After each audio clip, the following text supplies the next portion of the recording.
Hello students, मैं doctor Mohammad Moiz Ashraf, head PG department of mathematics, Karim city college Jamshedpur, pigeon hole principle पर lecture के दूसरे part के साथ हाजिर हूँ। मैं अपने पिछले लेक्चर में पिजन हॉल प्रिंसिपल के 3 अलग अलग स्टेटमेंट्स दिया था। पहला स्टेटमेंट इस तरह से था, if there are more pigeons than pigeonholes, then there must be at least one pigeonhole having at least 2 pigeons in it. In set theoretic notation, the statement is like this: let x and y be two finite sets such that cardinality of x is greater than cardinality of y, and f is any function from x to y, then f cannot be a one-one function. That means जो function 1 1 नहीं होता है वो many one होता है, और many one का characteristic कुछ इस तरह से है, that is there exist at least 2 distinct elements x and y in capital X such that f(x) equal to fy। That is हमें 2 एलिमेंट x में ऐसे मिलेंगे जो कि डिस्टिंक्ट होंगे लेकिन उसका इमेज सेम होगा। इसका तीसरा स्टेटमेंट इस तरह से है कि if n+1 or more objects are to be placed in n boxes, then there is at least one box containing 2 or more objects। तो ये तीसरा statement pigeon and pigeon holes की जगह में ऑब्जेक्ट्स एंड बॉक्सेस से replace किया गया। इस पर मैंने कई एग्जाम्पल अपने पिछले लेक्चर में दिया था। अब हम लोग जनरलाइज्ड पिजियन होल प्रिंसिपल समझते हैं। तो इसका स्टेटमेंट कुछ इस तरह से है, if capital N objects are placed in k boxes, then there is at least one box containing at least least integer function of n by k objects। ये जो सिंबल है यहाँ, ये जो सिंबल नजर आ रहा है, ये लीस्ट इंटीजर फंक्शन का सिंबल है। इसे हम लोग मेथड ऑफ कंट्राडिक्शन से प्रूव करेंगे। तो let us assume to the contradiction that none of the boxes contains more than least integer function of n by k minus 1 objects। अब आगे प्रूव करने से पहले एक रिजल्ट पहले बता देना चाहता हूं, that is least integer function of n by k is always less than n by k plus 1। अब जबकि किसी भी बॉक्स में least integer function of n by k minus 1 से ज़्यादा ऑब्जेक्ट नहीं है, then total number of objects at the most in all these boxes is equal to k into least integer function of n by k minus 1। अब इस result को apply करने पर k into least integer function of n by k minus 1 is less than k into n by k plus 1 minus 1। ये result यहाँ use किया गया। ना 1 1 कैंसिल हो गया, टोटल कैंसिल होकर के आ रहा है n। So maximum number of objects that all the boxes में contain is less than n, which is a contradiction because all the boxes must contain all the objects. So this is a contradiction because there are total of n objects, hence we prove the generalized pigeonhole principle। अब generalized pigeonhole principle को समझने के लिए कुछ examples हम लोग discuss करते हैं। पहला example, among 1000 people what is the minimum number of people? Among 1000 people what is the minimum number of people that were born in the same month? मतलब अगर हमें 1000 लोगों का डेट ऑफ बर्थ मालूम हो तो हमें कितने लोग ऐसे मिलेंगे जो एक ही महीने में पैदा हुए होंगे। इसे हम लोग जनरलाइज्ड पिजियनहोल प्रिंसिपल से निकाल सकते हैं। यहाँ टोटल नंबर ऑफ पीपल 1000 है और टोटल नंबर ऑफ मंथ्स 12 है। So capital N is 1000 and K is 12। So by generalised pigeonhole principle at least integer function of 1000 by 12 people were born in the same month। Now least integer function of 1000 by 12 is equal to least integer function of 83.3, that is equal to 84। So 84 people were born in the same month। अब अगला example, what is the minimum number of students required in discrete mathematics class to be sure that at least 6 will receive the same grade if there are 5 possible grades A, B, C, D, E. यहाँ total number of students निकालना है, तो मान लिया जाए कि total number of students n है. Let total number of students be n and number of possible grades is 5. So by generalized Pigeonhole principle, at least least integer function of n by 5 student will have same grade.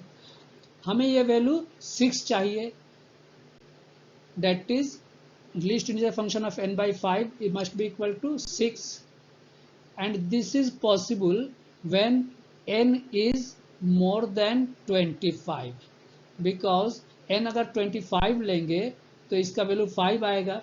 So n must be equal to 25 plus 1, that is 26.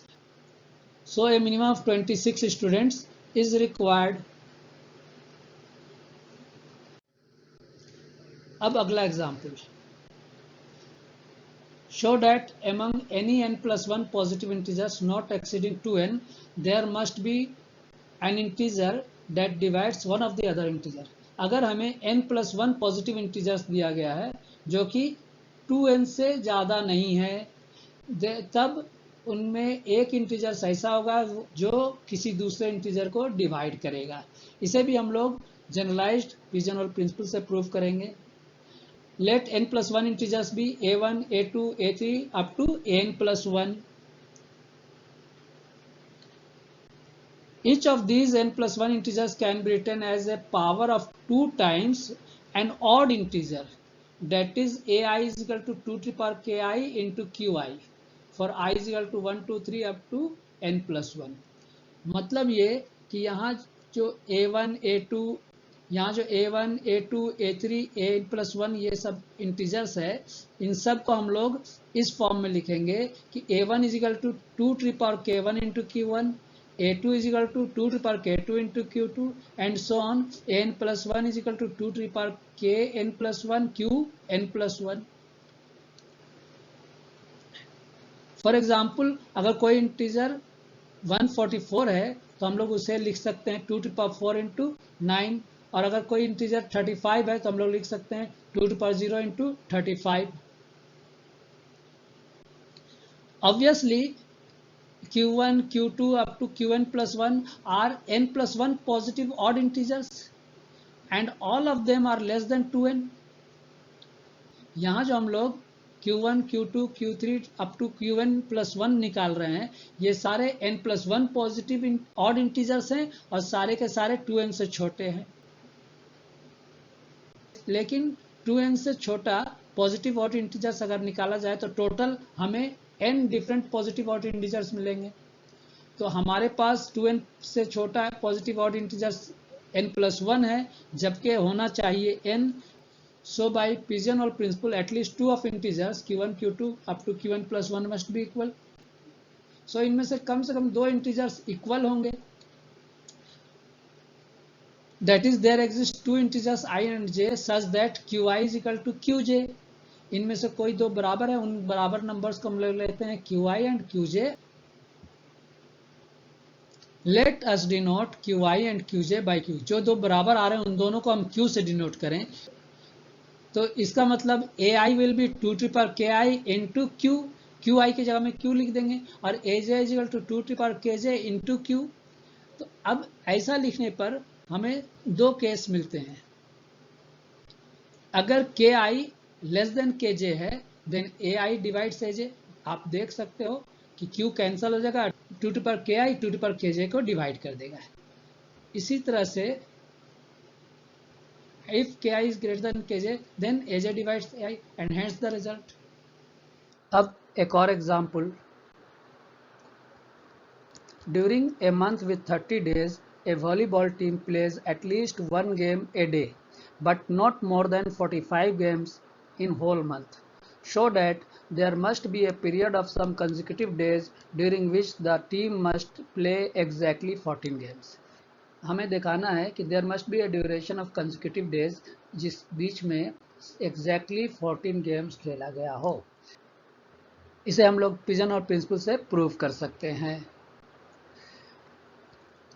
Late AJ be total number of games played from first day to jth day. मतलब ये कि पहले दिन से लेकर जेथ दिन तक जितने भी गेम खेले गए हैं, sum total is equal to AJ। Clearly ये जो सीक्वेंस बन रहा है A1, A2, A3 up to A30, ये एक इंक्रीजिंग सीक्वेंस होगा।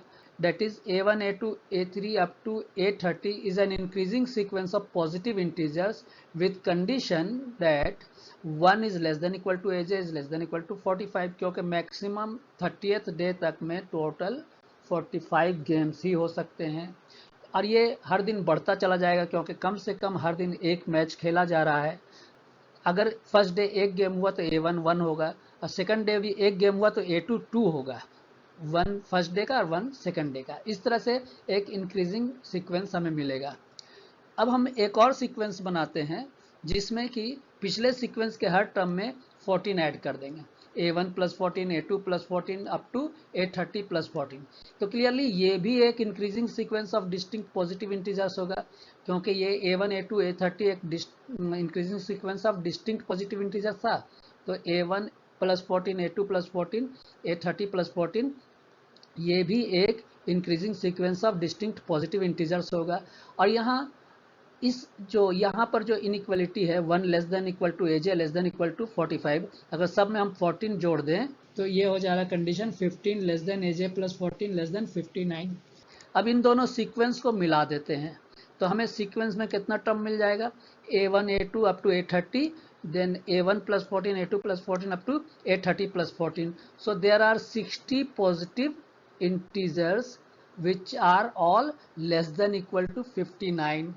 अब सोचिए total positive integer less than equal to 59, तो 59 ही होगा 1 से लेकर 59।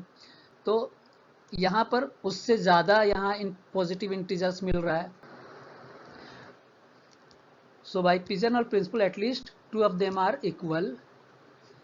अब यहाँ एक बात मार्क करने वाली है कि ये A1, A2, A30 में कोई भी दो इक्वल नहीं होगा, क्योंकि they are all distinct. Similarly A1 plus 14, A2 plus 14 और A30 प्लस 14 में भी कोई दो इक्वल नहीं होगा, क्योंकि दे आर ऑल डिस्टिंक्ट। तो ये इसमें से कोई दो इक्वल नहीं होगा, इसमें से कोई दो इक्वल नहीं होगा, लेकिन टोटल में दो इक्वल है। डैट मीन्स इस सीक्वेंस में से एक टर्म इस सीक्वेंस में से एक टर्म के साथ बराबर होगा। That is there exist two indices I and J such that इसमें से जो लिया गया वो AI एंड इसमें से जो लिया गया वो AJ प्लस 14 के बराबर होगा। This implies AI minus AJ is 14, जिसे हम लिख सकते हैं exactly 14 games were played from J plus 1th day to ith day. This completes the proof. Thank you.